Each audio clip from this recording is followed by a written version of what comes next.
ஆளவந்தார் திருநக்ஷத்திர நல்வாழ்த்துக்கள். இப்ப முதல்ல அவரோட வாழி திருநாமம் பார்த்துடலாம். மச்சனையும் மதிலரங்கர் வாழ்வித்தான் வாழியே, மறைநான்கும் ஓருருவில் மகிழ்ந்து கற்றான் வாழியே, பச்சையிட்ட ராமர்பதன் பகருமவன் வாழியே, பாடியத்தோன் ஈடேற பார்வை செய்தோன் வாழியே, கச்சிநகர் மாயன் இரு கழல் பணிந்தோன் வாழியே, கடக உத்திராடத்து காலுதித்தோன் வாழியே, அச்சமர மனமகிழ்ச்சி அணைந்திட்டான் வாழியே, ஆளவந்தார் தாளினைகள் அனவரதம் வாழியே.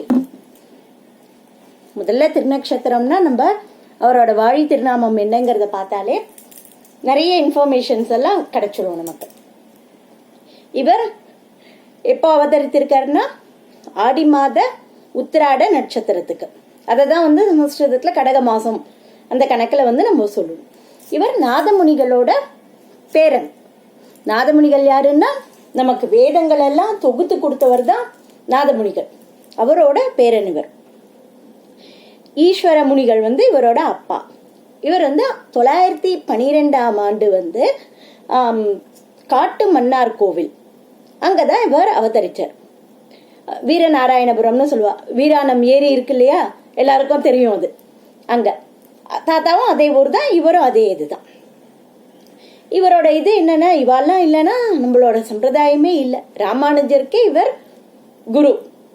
இப்போ அவரோட என்ன வாழ்க்கை வரலாறுலாம் ஓரளவு சிம்பிளா நம்ம இப்போ பார்க்கலாம்.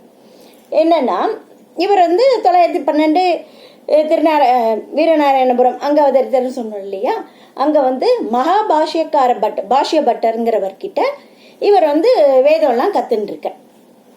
அப்படி கத்துன்னு இருக்கும்போது என்ன ஆகுதுன்னா, அங்க ஆக்கி ஆழ்வான் அப்படின்னு ஒரு அரசவையில ஒரு பெரிய புலவரா இருக்கார். அவரோட இது என்னன்னா, எல்லாம் சுத்தி இருக்கிற எல்லா பெரிய பெரிய பண்டிதர்கள் அவளெல்லாம் போட்டி வச்சு அவளெல்லாம் தோற்க வச்சு தனக்கு அடிமையா எழுதிக்கணும். அப்படி அவளை அடிமையா வாங்கினா தான் தான் பெரிய இது அப்படின்னு சொல்லிக்கலாம். அது மாதிரி பண்ணிட்டு இருக்கும்போது என்ன பண்றாருன்னா, இவர் படிச்சுட்டு இருக்காரு இல்லையா, இவரோட இயற்பெயர் என்னன்னா யமுனை துறைவன். யாரு? ஆளவந்தாருக்கு. யார் பேரிட்டார்னா இவர் சொல்லியிருந்தார். யாரு? நாதமுனிகள் சொல்லியிருந்தார், என்னோட பையன் ஈஸ்வர முனி, அவருக்கு பையன் பிறந்தா அவருக்கு யமுனை துறைவன் பேரிடணும், பேரிட்டு சம்பிரதாயத்துல எனக்கு அடுத்தபடியா அவரை கொண்டு வந்துடணும் அப்படின்னு சொல்லியிருந்தார். யார்கிட்டன்னா தன்னோட சிஷ்யன் உய்யக்கொண்டார்கிட்ட சொன்னார். உய்யக்கொண்டார் பரமபதிக்கும் போது என்ன பண்ணார், அவரோட சிஷ்யன் மணக்கால் நம்பிக்கிட்ட நீ இவர் ஈஸ்வர முனியோட பையனை நம்ம சம்பிரதாயத்துக்கு நீ கொண்டு நல்லபடியா எல்லாம் கத்து கொடுக்கணும் அப்படின்னு சொல்லிட்டு, இவரும் சரின்னு சொல்லி அந்த குழந்தை பிறந்த உடனே யமுனை துறைவன் அப்படின்னு பேரிட்டு இருக்காரு. இந்த யமுனா துறை என்னன்னா, திருப்பதியில பார்த்தா பெருமாளோட பூவெல்லாம் வச்சிருக்கிற இடத்துக்கு பார்த்தா யமுனை துறையினே பேரு.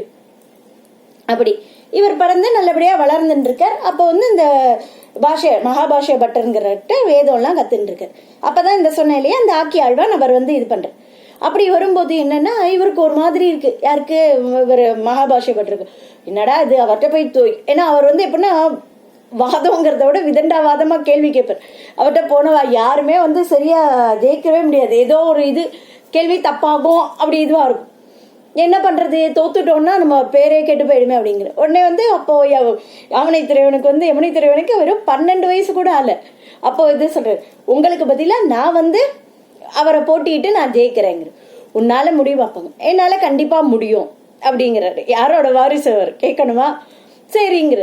அப்படி சொல்லும் போது என்ன ஆகுதுன்னா, ஆனா சொல்றாரு, நான் நார்மலாலாம் வரமாட்டேன். அவர்கிட்ட சொல்றாரு, என்னை இது வச்சு கூட்டின்னு போகணும், என்னன்னா பல்லக்கு வச்சு என்ன மரியாதையா கூட்டின்னு போகணும் அப்படிங்கிற. சரின்னு அவளும் மரியாதையா வர கூட்டின்னு போற. போனா அங்க கேக்குறாரு, நான் 3 சென்டென்ஸ் ஒரு ஸ்டேட்மெண்ட் ஆட்ட சொல்லுவேன். அந்த 3ஐயும் ஆக்கி ஆழ்வானை பார்த்து சொல்றாரு, நீங்க மறுத்து சொல்லணும். அப்படி நீங்க மறுத்து சொல்லிட்டா நான் உங்களுக்கு தோத்துட்டேன் அப்படின்னு நான் ஒத்துண்டுருவேன் அப்படின்னு சொல்லிட போறாருங்கிற. அந்த 3 கேள்வி ரொம்ப இது நம்ம இன்னொரு நாள் கூட பார்க்கலாம். இப்போ சிம்பிளா சொல்லிடுறேன். அதுக்கப்புறமா நம்ம இன்னொரு நாள் கதையில அதோட அர்த்தம்லாம் இது பண்றேன். அவர் என்ன சொல்றாருன்னா, அந்த ஆக்கி ஆழ்வானோட தாய் மலடி அப்படிங்கிற முதல் சென்டென்ஸ். 2வது, நம்ம ராஜா தர்மவான் இல்லை. 3வது, ராஜாவோட பத்னி அவ வந்து ராஜாக்கு மட்டும் முதல்ல பத்தினி இல்லை அப்படிங்கிறார். ஆக்கியாளோனுக்கு தூக்கி வாரி போடுறது, இந்த மூணையும் மறுத்தா ராஜா தன்னை சிறைச்சேதமே பண்ணிடுவா அப்படின்ட்டு, அதெல்லாம் ஒன்றும் கிடையாது, நீ வந்து அதை எப்படி மறுங்கிற. அதுக்கு இவர் மறுத்த இது வந்து ரொம்ப இன்ட்ரெஸ்டிங்கா இருக்கும். சாஸ்திர அர்த்தத்தை வச்சு அவர் அந்த 12 வயசுலயே அவ்வளவு அருமையா அதுக்கு எதிர்த்து மறுத்து சொல்லி இது பண்ற. இவர் இங்க கூட்டின்னு வரும்போது என்னன்னா, அந்த ராஜாவோட மனைவி வந்து பார்த்தோன்னே இந்த குழந்தையோட முகத்தை பார்த்த உடனே அப்படியே தெய்வீக கலையா இருக்கு, கண்டிப்பா ஆக்கியாழ்வான் தோத்து போயிடுவாங்க. அது எப்படி சொல்ற, அவ்வளோ அவர் பெரியவர், இது இத்தினூண்டு பையன் அப்படி. இல்ல கண்டிப்பா தோத்துடுவார். அப்படி மட்டும் ஆக்கியாழ்வான் ஜெயிச்சு இந்த பையன் தோத்துட்டா நான் என்ன பண்றேன், இதே அரண்மனையில உங்களுக்கு பணிப்பெண்ணா சேவகம் செய்யறேன், பட்டத்து ராணி பட்டத்தை திறந்துடுறேங்க. அதுக்கு ராஜா சொல்ற, சரி அப்படி வந்து இவன் ஜெயிச்சுட்டான்னா, இந்த யமுனைத்துறைவர் ஜெயிச்சுட்டாருன்னா நான் என்ன பண்றேன், என் ராஜ்யத்துல பாதியை அவருக்கு எழுதி கொடுத்துறேன் அப்படின்னு சொல்றேன். சரின்னு சொல்றேன். கடைசியில அந்த வாதங்கள்லாம் பண்ணி இவர் ஜெயிச்சிடுறார். உடனே அவளுக்கு ராணிக்கு அவரை பார்த்த உடனே இதுவா இருக்கு, அப்படியே இது பண்ணி ரொம்ப கொண்டாடிட்டு சொல்ற, நீ வந்து யமுனை துறைவன் இல்ல, இந்த எல்லாத்தையும் ஆள வந்த நீ, அதனால உன்னை ஆள வந்தார் அப்படின்னு சொல்ற. அந்த பேர் தான் நிலைச்சு நிக்கிறது, ஆள வந்தார்னு. அப்படி இதுவாயிடுறது. இவரு ஒண்ணு என்னன்னா, ராஜா சொன்னபடி பாதி ராஜ்யத்தை கொடுத்துடுற, இவரும் ராஜ்ய போகத்துல இது பண்ணி நல்லபடியா ஆட்சி பண்ணி இது பண்ணிட்டு இருக்க. ஆனா என்னன்னா, அவருக்கு மணக்கால் நம்பி பார்த்துட்டே இருக்கார், என்னடா இது ராஜ்யம் ஆண்டிருக்கார், சரி நல்ல விதமா தான் ஆண்டு இருக்காரு, ஆனா அவர் தாத்தா என்ன ஆசைப்பட்டார், அதுக்கு வழியே இல்லாம இருக்கே, என்ன பண்ணன்னு யோசிக்கிறார். உடனே என்ன பண்றாருன்னா, தினம் அரண்மனைக்கு அவருக்கு ஆள வந்தாருக்கு வந்து இது தூதுவளை கீரைன்னா ரொம்ப பிடிக்கும். உடனே என்ன பண்றாரு, தினம் தூதுவளை கீரையை கொண்டு போய் அந்த அரண்மனை சமையல்காரனோட பழகி அவன்கிட்ட கொடுத்துடுறாரு. அவன் தினமும் பண்ணி போடுறான். ஒரு கொஞ்ச நாள் ஆனவொடனே ஒரு 6 மாச காலத்துக்கு அப்புறம் என்ன பண்றாரு, அதை நிறுத்திடுறாரு கொடுக்காம. உடனே வந்து ராஜா கேட்கிறார், வந்து தினம் வந்து பண்ணி கொடுத்துன்றது கீரை, இப்ப ஏன் கொண்டு வரல, பண்றது இல்லைங்க. உடனே அவர் சொல்ற, இல்ல ஒருத்தர் வந்து ஒரு வயசானவர் வந்து கொண்டு வந்து கொடுத்துட்டு போனார், தினம் நான் பண்ணிட்டு இருந்தேன், இப்போ என்னமோ தெரியல கொஞ்ச நாள் அவர் வரவே இல்லை அப்படிங்க. அப்படியா, அப்ப வந்து அவர் வந்தா என்ன பார்க்க சொல்லு அப்படிங்க. சரின்னு இவர் வந்த உடனே, வாங்க உங்களுக்கு நான் என்ன கொடுக்கணும், நீங்க ஏன் இதை எனக்கு கொண்டு வந்து தரல அப்படின்னு கீரைக்கு இது சொல்றேன். உடனே இவர் சொல்றாரு, நான் உங்ககிட்ட இருந்து வாங்கிக்கிறதுக்கு நான் வரல, உங்களுக்கு கொடுக்கறதுக்கு நான் வந்திருக்கேன்.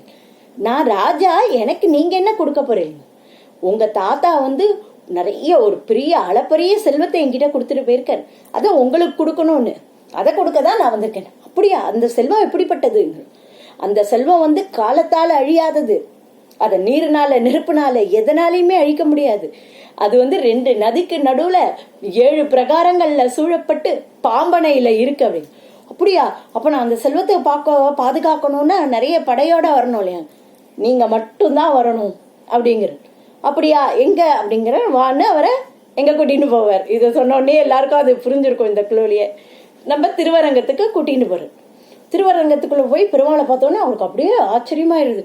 அப்பதான் அவருக்கு கொஞ்சம் கொஞ்சமா தன் ஞாபகங்கள்லாம் வருது, ஓ நம்ம இந்த அரசு இதுல மாட்டின்னு இதை மறந்துட்டோமே அப்படிங்கிறார். உடனே இவர் கீதையோட சாரம், அப்புறம் நிறைய இவருக்கு மந்திரங்கள் என்னென்ன இது பண்ணணுமோ எல்லாத்தையும் வந்து சொல்லி கொடுத்து எல்லாம் பண்றார்.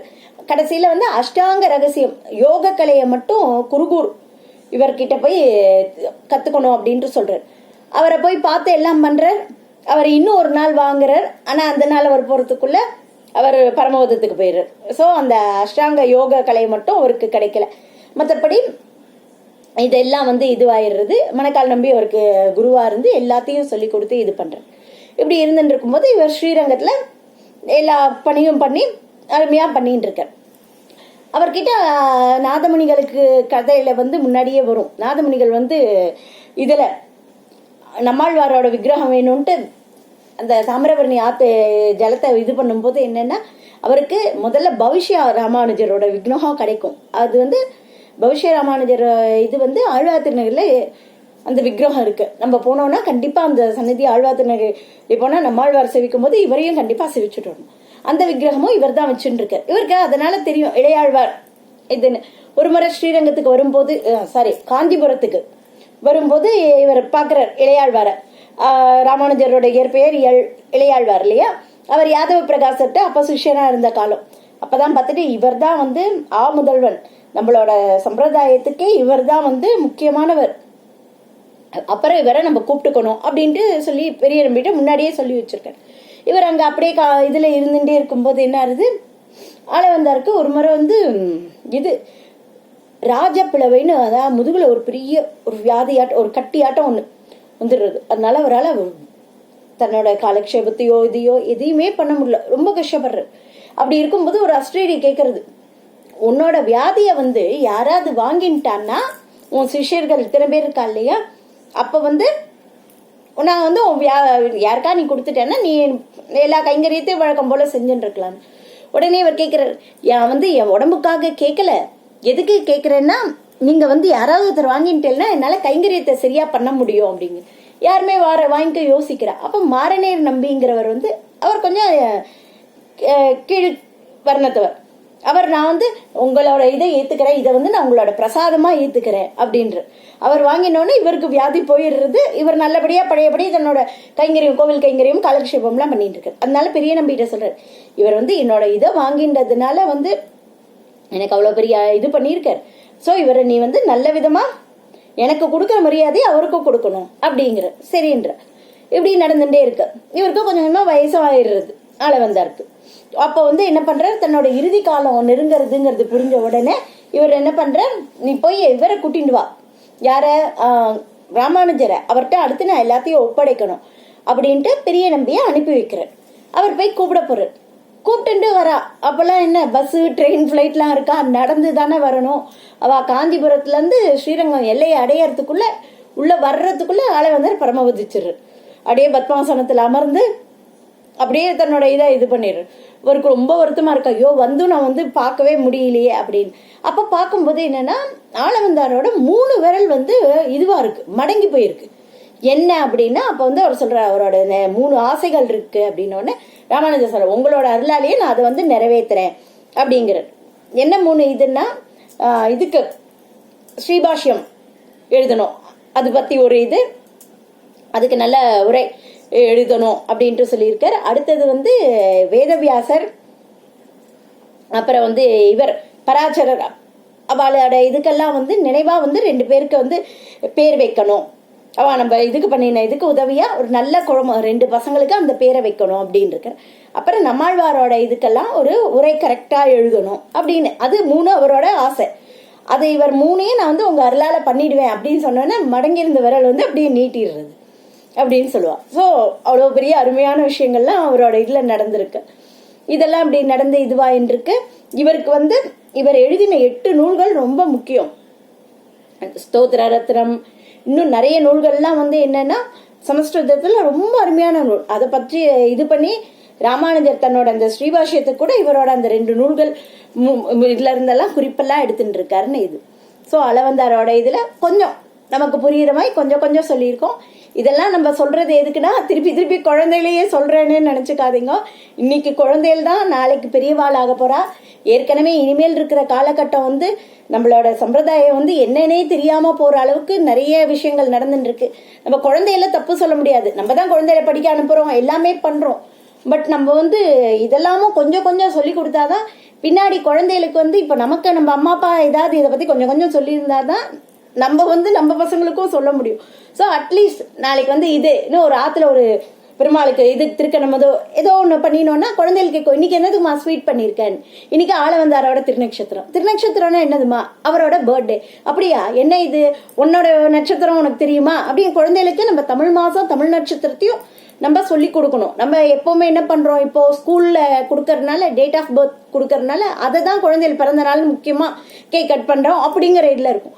இது மாதிரி பண்ணி இன்னைக்கு வந்து அவரோட திருநட்சத்திரம் அந்த ஸ்வீட் அந்த பண்ண கேசரியோ இதையோ குழந்தைகளுக்கு லஞ்சில் கொடுத்ததுனால இன்னைக்கு என்னன்னு பசங்க கேட்கும் போது அப்படியே கொஞ்சம் கொஞ்சமா நம்ம இது வளரும். நம்ம என்ன முக்கியமா நம்ம ஆழ்வார் ஆச்சாரியனோட திருநட்சத்திரத்தெல்லாம் கண்டிப்பா குழந்தைகளுக்கும் சொல்லி கொடுக்க ட்ரை பண்ணுங்க. நன்றி, வணக்கம். நம்ம சேனல் எல்லாரும் ஷேர் பண்ணுங்க, சப்ஸ்கிரைப் பண்ணுங்க, கமெண்ட்ல என்ன வேணும்னு சொல்லுங்க. நன்றி.